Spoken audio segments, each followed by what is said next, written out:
The crystalline spires of the Vale homeworld pierced the violet sky like frozen tears, their surfaces reflecting the twin suns that had watched over the Dominion for millennia. Within the highest tower of the Imperial Palace, Princess Kira sat, alone in her chambers, her pale blue fingers tracing the rough texture of ancient stone walls that had become her only companions. Born without sight and with withered legs that refused to carry her weight, Kira had been deemed a curse upon the royal bloodline from her first breath. The Vale prized physical perfection above all else, their society built upon the principle that strength of body reflected strength of spirit. To them, her disabilities marked her as spiritually corrupted, unworthy of the throne that should have been her birthright as the emperor's only child. The palace servants whispered in hushed tones as they hurried past her quarters, making signs to ward off bad fortune. Even her own father, Emperor Drac, could barely stand to be in her presence, his shame so profound that he'd had her moved to the tower's uppermost level, as far from the throne room as architecture would allow. 23 years had passed since her birth, and Kira had learned to navigate her world through sound, touch, and the subtle vibrations that traveled through the palace's ancient stones. She could distinguish between the heavy footfalls of guards and the lighter steps of servants, could tell by the quality of silence whether she was truly alone or merely ignored. Today felt different, though. An unfamiliar rhythm echoed from the corridors below. The Galactic Council had arrived for the annual tribute ceremony, and with them came representatives from dozens of species across the known systems. Kira had listened to these gatherings for years, hearing the rustle of exotic garments, the click of non-humanoid appendages, and the translation devices that allowed for diplomatic discourse. But never had she heard footsteps pause outside her door with such deliberate intention. "Your Highness?" The voice was unlike any she'd encountered, warm, slightly rough around the edges, speaking an accented veil that suggested the speaker had learned the language rather than been born to it. "I was told I might find you here." Kira's enhanced hearing caught details others would miss. The slight wheeze that suggested the speaker breathed a different atmospheric mixture. The rustle of fabric that sounded like the primitive textiles she'd read about in forbidden histories, and most surprisingly, the complete absence of fear or disgust in his tone. "Who dares enter the cursed princess's chambers?" she asked, her voice carrying the formal cadence drilled into her since childhood, though she'd had precious few opportunities to use it. "My name is Tom," the stranger replied, and she heard him step closer rather than retreat. "I'm with the human delegation. I was hoping we might talk." Humans. Kira had heard whispers of the newest species to join the Galactic Council. A race so young they still used chemical propulsion for interstellar travel. So primitive they required environmental suits to survive on most civilized worlds.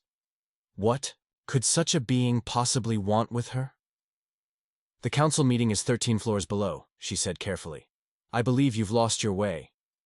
"No," Tom replied, and she heard the soft sound of fabric as he settled into what she assumed was a sitting position.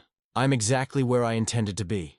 You see, I've been learning about your people's customs, your history, and I've been asking questions that apparently no one wants to answer." "Questions?" "About you, Princess.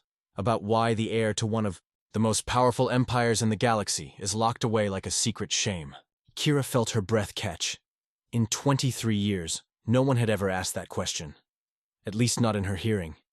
The silence stretched between them, filled with possibilities she'd never dared to imagine.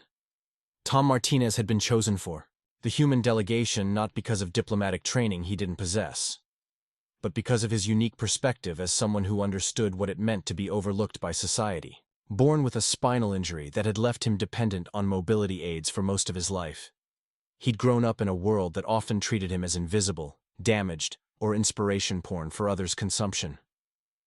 When the Galactic Council had extended membership to humanity, Tom had volunteered for the cultural exchange program specifically because he wanted to see how other species handled difference and disability. What he'd found among the Vale had horrified him in ways that cut deeper than their casual dismissal of human primitiveness.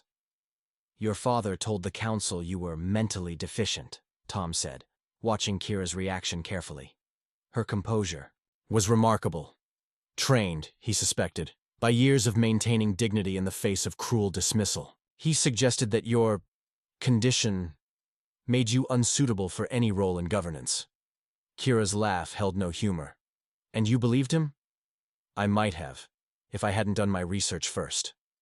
Tom pulled out a small device, a human tablet computer, that looked laughably crude compared to Veil technology. Your academic records from your early tutoring sessions. Mathematical proofs that impressed scholars twice your age. Poetry written in 7 different galactic languages. Strategic analyses of historical conflicts that your military academy now uses in their curriculum. The princess's composure finally cracked, her pale features showing the first emotion Tom had witnessed. How did you access those files? Turns out your people's data security is pretty focused on preventing external threats. They didn't account for someone who might want to dig into records they'd prefer to forget existed. Tom's voice carried a bitter edge. Funny how societies develop blind spots about their own prejudices. Kira was quiet for a long moment, her unseeing eyes fixed on some point beyond Tom's shoulder. When she finally spoke, her voice was barely above a whisper. Why does this matter to you? Your people have just gained access to technologies that will advance your civilization by centuries. Why risk that for someone like me? Because I know what it's like to have people look at you and see only what's wrong, Tom replied. Because I've watched brilliant minds dismissed because their bodies don't meet arbitrary standards, and because I think your people are about to make a massive mistake. What do you mean? Tom activated his tablet, and the device projected a holographic display of star charts and economic data. The tribute system your empire relies on? It's failing. 3 sectors have already begun discussing independence, and my analysts believe you'll lose another 5 within the decade. Your military is stretched thin. Your economy is stagnating. And your leadership is so focused on maintaining traditional power structures that they're missing the signs of collapse. Kira leaned forward despite herself, her head tilting as she processed the information. These projections, they're accurate? Devastatingly so. But here's the thing. Every successful governmental transition in galactic history has required exactly the kind of innovative thinking that your father's advisors have been systematically suppressing. They've created an echo chamber where only voices that confirm their biases are heard. And you think I could provide a different perspective? Tom studied the alien princess, noting the sharp intelligence in her questions and the way she instinctively grasped the political implications of what he was showing her. I think you're the only one who can. You've spent your entire life observing this system from the outside, seeing its flaws and contradictions without being invested in perpetuating them. You understand what it means to be dismissed and overlooked, which gives you insight into how your father's policies affect the marginalized populations across the empire. Kira was silent again, but Tom could practically hear the gears turning in her mind. Finally, she asked, "What exactly are you proposing?" "That you come with me to the council sessions. Not as a curiosity or a token gesture, but as a legitimate voice in your empire's governance. I'll provide whatever support you need, technological, political, or personal. My father would never allow it. Your father doesn't have to know, at least not initially. The council recognizes the right of any royal family member to observe proceedings. It's an obscure protocol, but it's legitimate." For the first time since Tom had entered her chambers, Kira smiled, and it transformed her entire face. "You've really done your research. I believe in being thorough." Tom returned her smile, even though she couldn't see it. "So, what do you say, princess? Ready to remind the galaxy that you exist?" The council chambers were a marvel of engineering, designed to accommodate the diverse physiological needs of dozens of species. The Veil had constructed the space with their typical attention to aesthetic perfection: soaring arches, crystalline surfaces that split light into rainbow cascades, and acoustics tuned to carry even whispered conversations with perfect clarity. Tom had arrived early to scout the chamber's layout, mentally noting the most accessible paths and potential obstacles. When the great doors opened to admit Princess Kira, he felt a surge of admiration at her composure. She'd traded her simple, chamber robes for formal court dress, flowing fabric in deep blues and silvers that seemed to shimmer with their own inner light. More importantly, she carried herself with the bearing of royalty, her chin raised and shoulders straight, despite the obvious nervousness Tom could detect in her careful movements. The reaction from the assembled delegates was immediate and dramatic. Conversations halted mid-sentence, as species after species registered the presence of the Veil Princess they'd heard whispered about but never seen. Emperor Drac, seated on his throne at the chamber's apex, went rigid with what Tom recognized as barely contained fury. "Princess Kira," Tom said formally, offering his arm for guidance as they'd practiced. "Allow me to escort you to the observation gallery." The walk across the chamber floor felt eternal.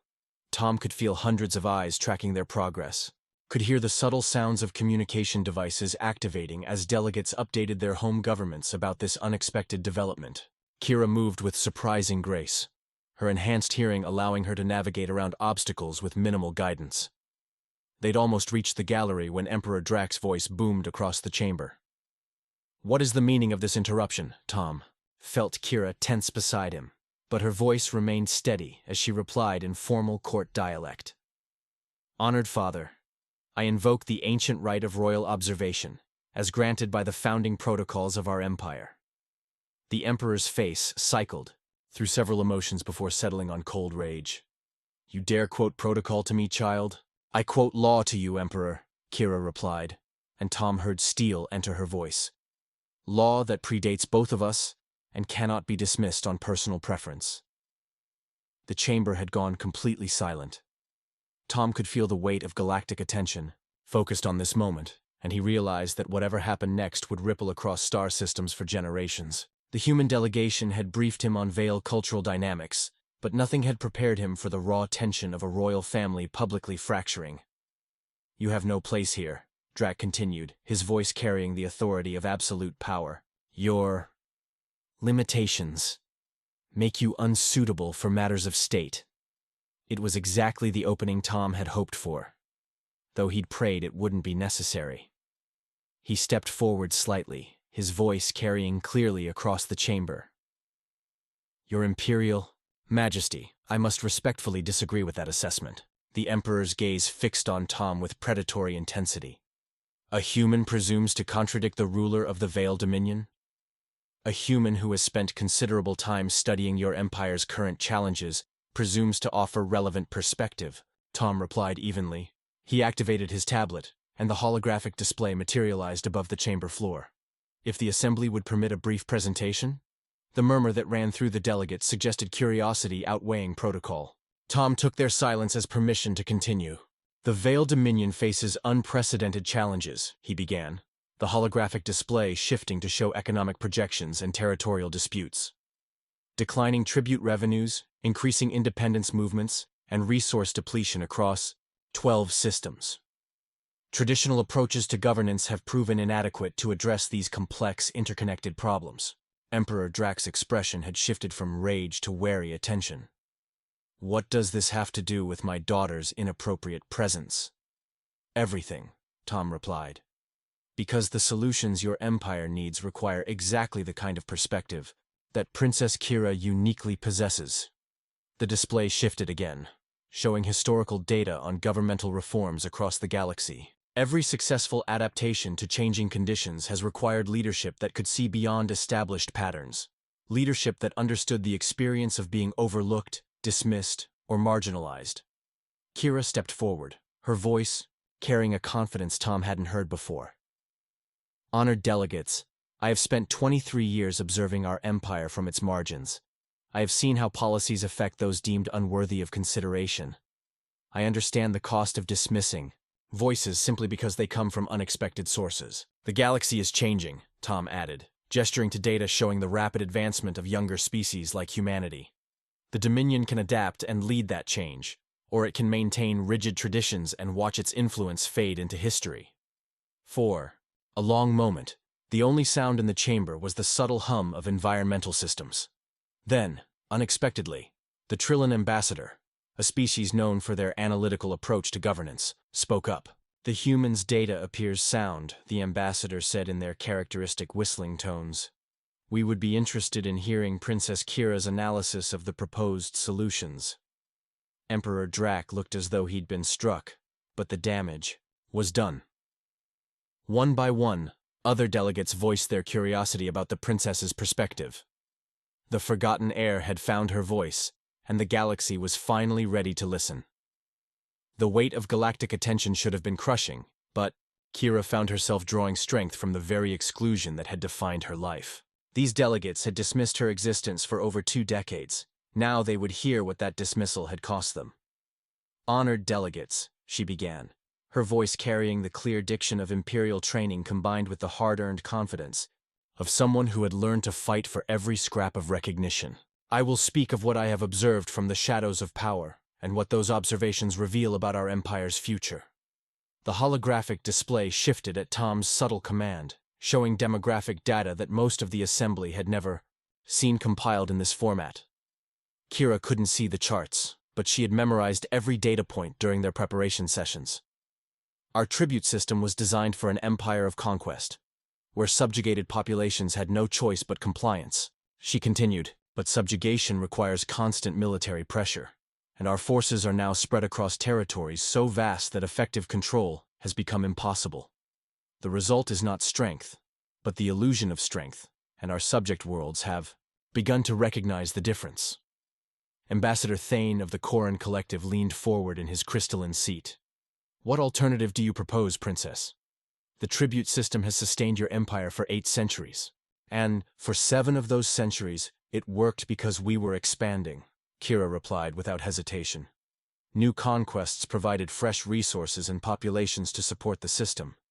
But expansion has limits, and we reached ours 50 years ago.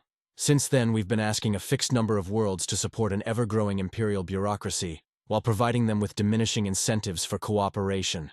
She gestured toward where she knew the display was showing economic projections. "The mathematics are inescapable. Within 15 years, tribute collection costs will exceed tribute revenues in over half our sectors. We can respond with increased force, driving more worlds toward independence, or we can fundamentally restructure our relationship with our territories." Emperor Drax's voice carried dangerous undertones.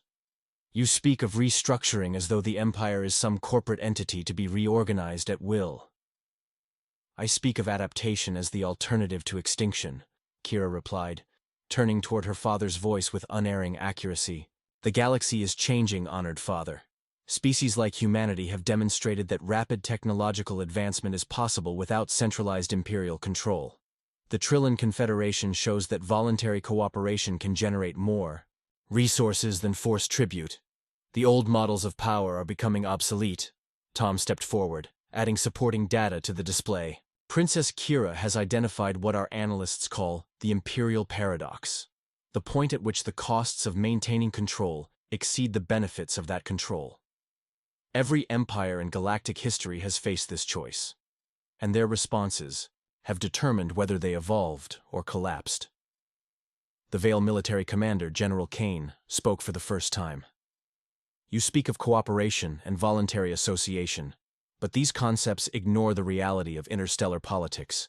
Without strength to enforce our will, we become vulnerable to every ambitious species in the galaxy." "Respectfully, General," Kira replied, "our current strength is largely theoretical. When was the last time our military faced a serious challenge to imperial authority? When did we last successfully suppress a rebellion without negotiating some form of compromise? We maintain the appearance of overwhelming force, but the substance has been eroding for decades." The chamber erupted in startled conversation as delegates processed this assessment. Tom watched Emperor Drax's expression carefully, noting the moment when political calculation began to override personal emotion. The Emperor might despise having his limitations exposed by his disabled daughter, but he was too experienced a ruler to ignore accurate intelligence. Kira raised her voice to address the assembly directly.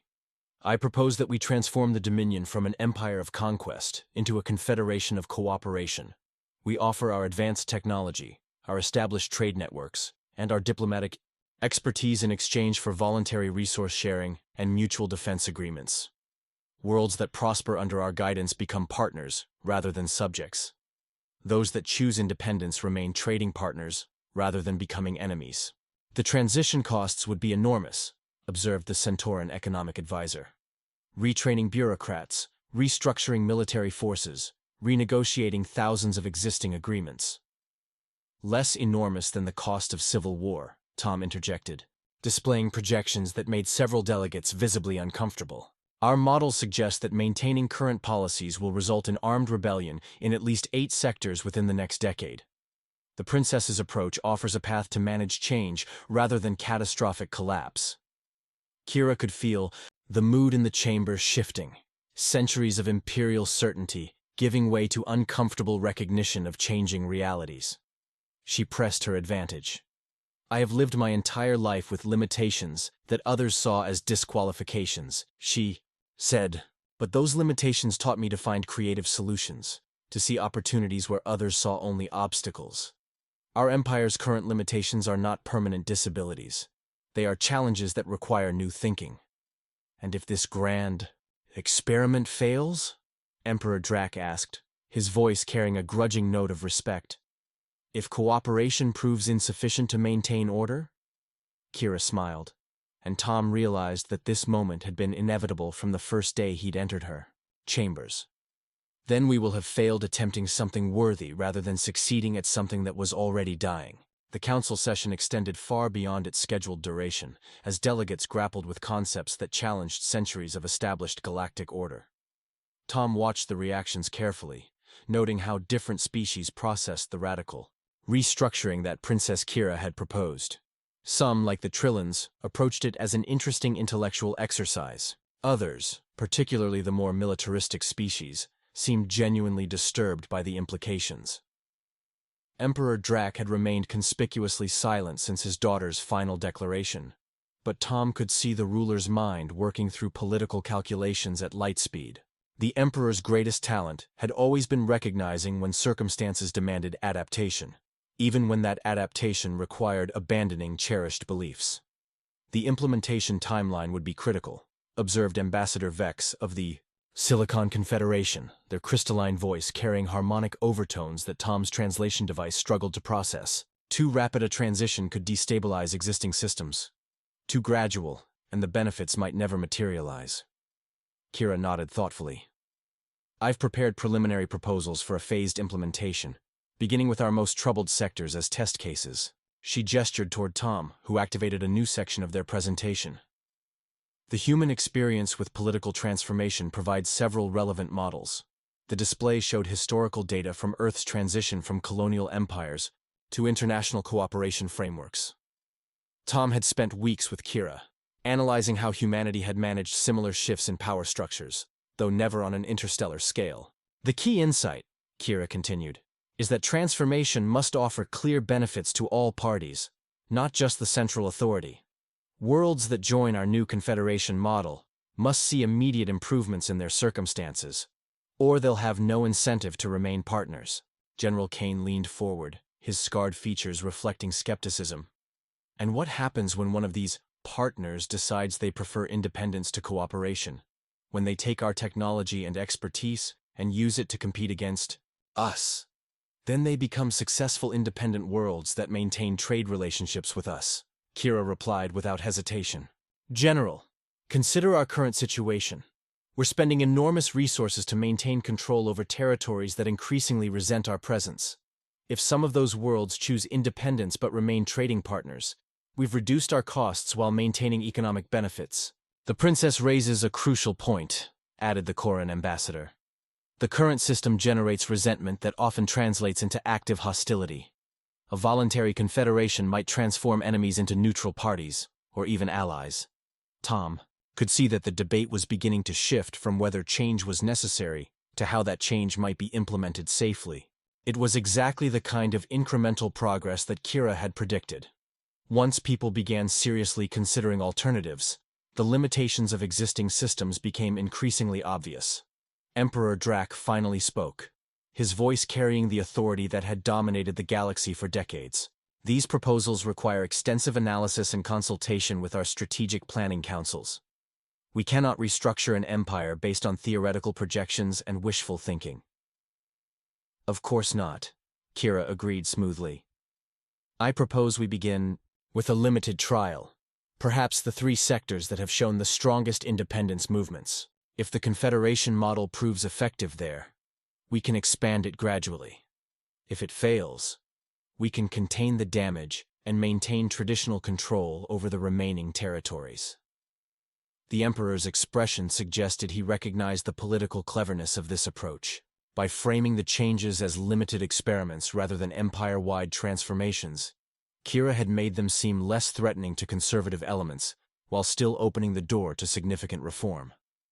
There would need to be safeguards, General Kane insisted. Military oversight, economic monitoring, clear protocols for intervention if cooperation breaks down. Absolutely, Tom interjected. We've outlined detailed monitoring systems and contingency plans. The goal is managed transition, not reckless abandonment of imperial responsibility. Ambassador Thane of the Koran Collective raised a question that Tom had been dreading. What assurance do we have that Princess Kira is qualified to oversee such a massive undertaking? Her insights are intriguing, but theoretical knowledge and practical implementation are very different challenges. The chamber fell silent, and Tom could feel Kira tense beside him. This was the moment that would determine whether all their careful preparation would matter, whether the galaxy could see past her disabilities to recognize her capabilities. You have no such assurance, Kira replied, her voice steady despite the stakes. Just as you had no assurance when my father took the throne, or when any ruler in galactic history attempted something unprecedented. Leadership cannot be proven in advance. It can only be demonstrated through action. She paused, letting that sink in before continuing. But consider this. I have spent my entire life preparing for a role I was told I could never hold. Every lesson, every study session, every moment of preparation was driven by determination rather than expectation. How many rulers can claim that level of commitment to their responsibilities? Emperor Drax studied his daughter for a long moment, and Tom saw something shift in the ruler's expression. Not acceptance, perhaps, but the beginning of recognition. Very well, the Emperor said finally. We will establish a formal commission to study these proposals. Princess Kira will serve as chief advisor, working with representatives from our military, economic, and diplomatic councils. The chamber buzzed with surprised conversation. Tom felt a surge of triumph, but Kira's subtle squeeze of his arm reminded him that this was only the beginning. They had won the right to try, but success would require proving themselves every step of the way. 3 months after the historic council session, Princess Kira found herself aboard the Imperial transport Starfall, approaching the rebel world of Kalos Prime. The planet had been in open revolt for 6 months, refusing tribute payments and declaring its intention to seek independence. Under the old system, the response would have been swift and brutal. Orbital bombardment followed by military occupation. Instead, Kira was arriving with a small diplomatic team and a proposal that would have been unthinkable a year earlier. Telemetry shows 3 defense platforms active, reported Captain Reed, the human military advisor Tom had recommended for the mission. But they're not targeting us. Looks like they're willing to talk. Kira nodded, her enhanced hearing picking up the subtle tension in the bridge crew's voices. Half were Veil military personnel who viewed this mission as dangerous naivety.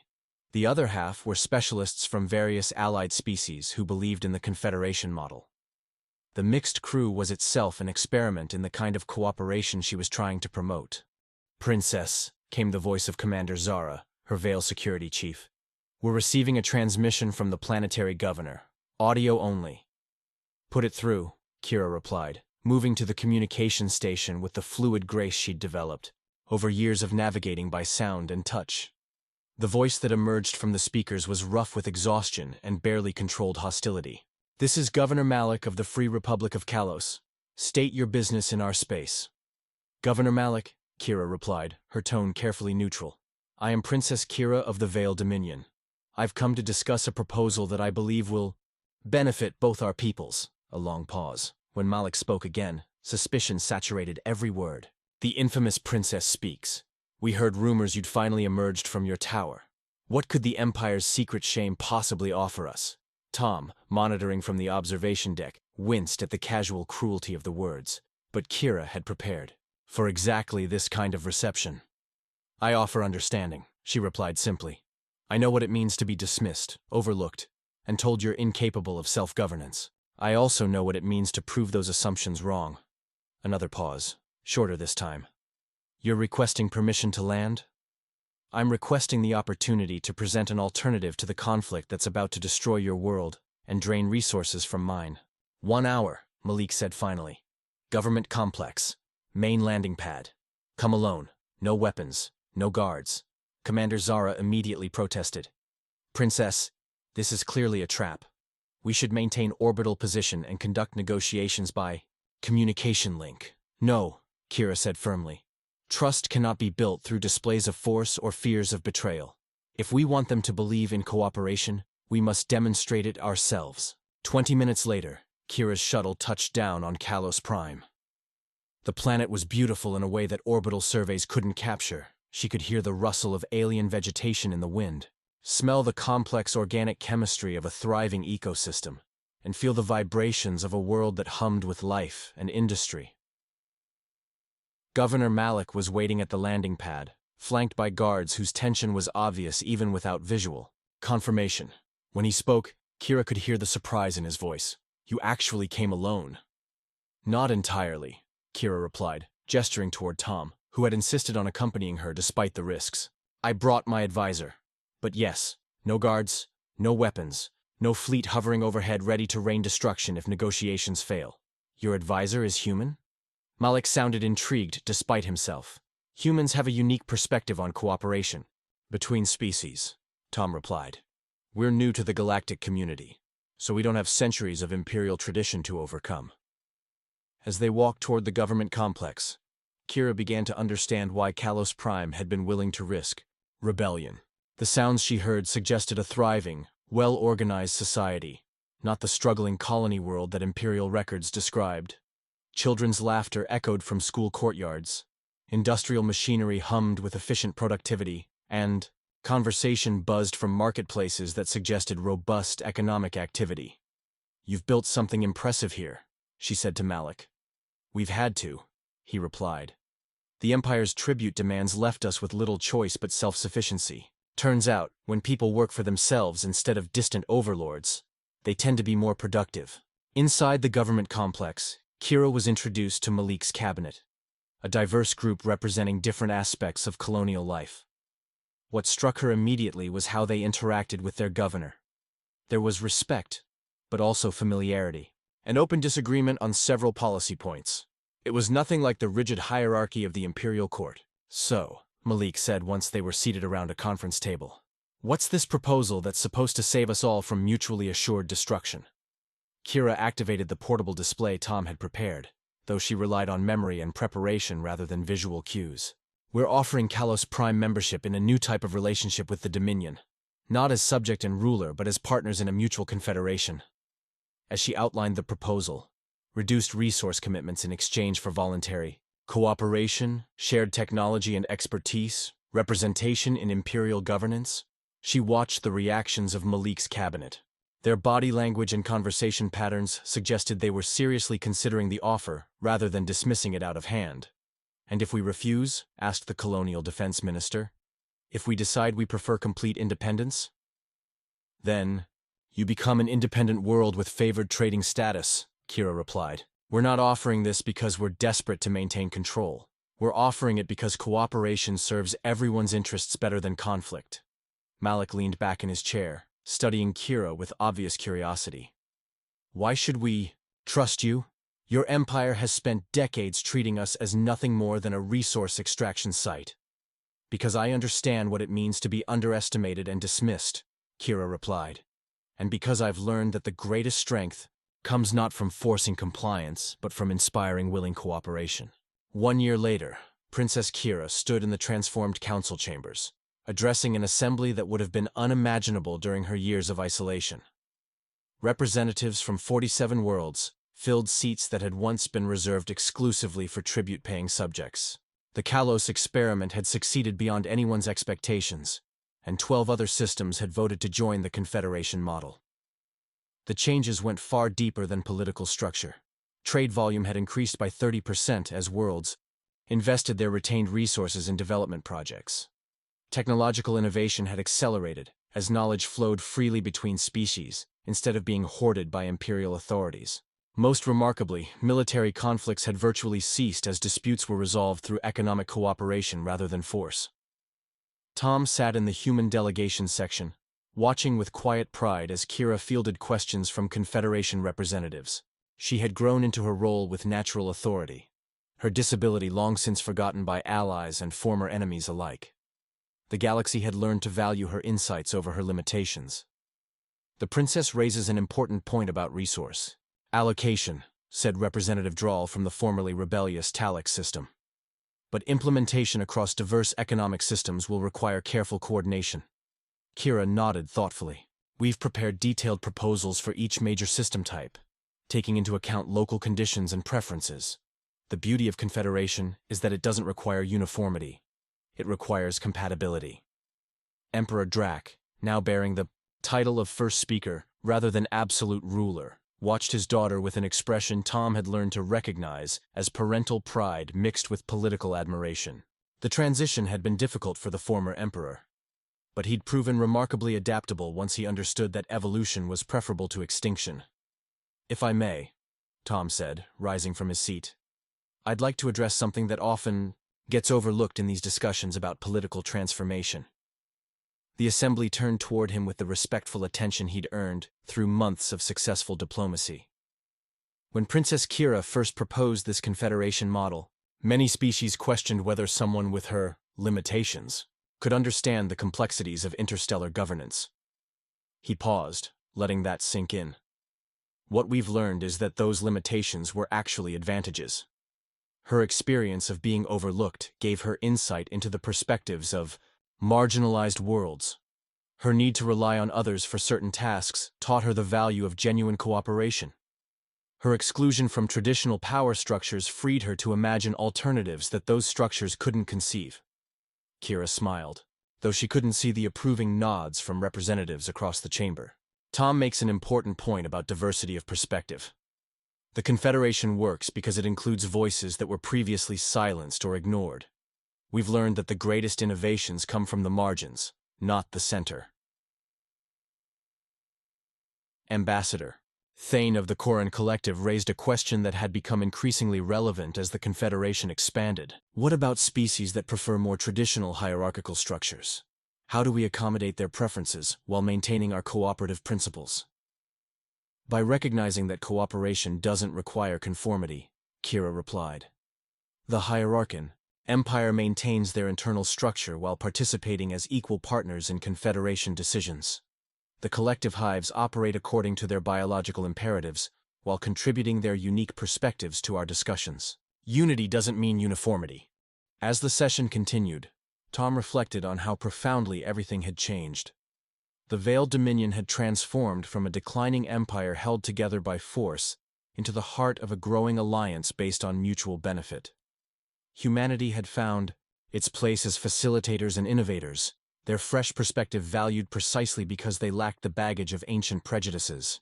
Most importantly, the galaxy had learned a lesson that took humanity centuries to understand. Strength came not from suppressing differences, but from harnessing diversity. After the session concluded, Tom found Kira in her new offices, a far cry from the isolated tower where they'd first met. The space hummed with activity as advisors from dozens of species collaborated on projects that spanned star systems. Regrets? He asked, settling into the chair that had become his usual spot during their planning sessions. Kira considered the question seriously. About my years of isolation? Sometimes. But those years taught me to listen, to observe, to understand perspectives that others missed. Without that experience, I might have become just another imperial ruler, blind to the needs of those outside the palace walls. And now? Now I see possibilities everywhere, she replied, turning toward the great windows that looked out over the transformed capital. Worlds that want to join the Confederation, species that are discovering they have more in common than they thought, problems that can be solved through cooperation instead of conquest. Tom followed her gaze, though he could see what she could only imagine. The bustling spaceport where ships from dozens of worlds arrived daily, carrying not tribute but trade goods and cultural exchanges. The city beyond pulsed with new energy, as former subjects had become partners and former enemies had become allies. There's something I never told you, Tom said quietly. When I first came to your chambers, I thought I was offering to help you. I didn't realize you were going to save an entire empire. Kira laughed, the sound carrying none of the bitterness that had marked her early years. We saved each other. Tom, you showed me that my perspective had value, and I showed the galaxy that strength comes from embracing what makes us different rather than hiding from it. A soft chime indicated an incoming priority message. Kira's assistant, a young Trillin named Echo, entered with obvious excitement. Princess, we've received a formal application for Confederation membership from the Outer Rim Coalition. 17 systems that want to join simultaneously. 17? Tom whistled softly. That would make us the largest voluntary alliance in galactic history. It would also present logistical challenges we've never faced before, Kira noted, though her tone suggested she was already working through solutions. Echo, please schedule meetings with our integration specialists. We'll need to develop new protocols for large-scale membership transitions. As Echo departed to make arrangements, Tom marveled at how naturally Kira had grown into her role as the Confederation's primary architect. The shy, isolated princess he'd met had become a confident leader whose influence spanned star systems. You know what the best part is? Kira said, as if reading his thoughts. What's that? Every day, I wake up knowing that I'm going to help solve problems that matter. Not just administrative details or ceremonial functions, but real challenges that affect billions of lives across the galaxy. She paused, her expression growing thoughtful. For 23 years, I believed I was worthless, because I couldn't meet other people's definitions of perfection. Now I've learned that my worth was never about meeting their standards, it was about creating new ones. A year ago, Tom would have offered reassurance or encouragement. Now he simply nodded, understanding that Kira no longer needed validation from others. She had found something far more valuable. Purpose that aligned with her unique abilities. So what's next? He asked. Besides integrating 17 new systems into the Confederation? Kira smiled, and Tom recognized the expression she wore when contemplating particularly ambitious projects. I've been thinking about the species that haven't joined us yet, not because they're hostile, but because they're afraid. The isolation worlds, the fortress systems, the species that withdrew from galactic society because they believed cooperation was impossible. Ambitious, Tom observed. Those worlds have been isolated for centuries. Some of them barely acknowledge that other species exist. Which means they've never been offered a genuine alternative, Kira replied. They've only seen conquest, exploitation, and forced integration. What if we could show them that cooperation doesn't mean losing their identity? Tom considered the implications. The isolation worlds were legendary for their xenophobia and technological stagnation. Bringing them into the galactic community would be the ultimate test of the Confederation model. It would take years, he said. Maybe decades, and there's no guarantee they'd even listen to our proposals. The best projects always take time, Kira replied, and someone who was dismissed and ignored for 23 years has learned patience. As the twin suns set over the capital, painting the crystalline spires in shades of gold and crimson, Tom reflected on the journey that had brought them to this moment. A forgotten princess and an overlooked human had somehow managed to reshape the political structure of the galaxy, not through force or manipulation, but by proving that cooperation could achieve what conquest never could. The future stretched ahead of them, full of challenges and possibilities that neither could have imagined during their first conversation in that isolated tower. But Tom knew that whatever came next, they would face it the same way they had faced everything else. Together, with stubborn determination and an unshakable belief that even the most entrenched problems could be solved by those willing to see beyond conventional limitations. The galaxy had learned to value diversity over conformity, cooperation over conquest, and possibility over prejudice. And at the heart of that transformation stood a princess who had turned her greatest perceived weakness into her most powerful strength, proving once and for all that humanity's greatest gift to the stars was not technology or military might, but the simple, revolutionary idea that everyone deserved to be heard. In the end, Princess Kira hadn't just found her voice, she had helped an entire galaxy find its harmony. The end.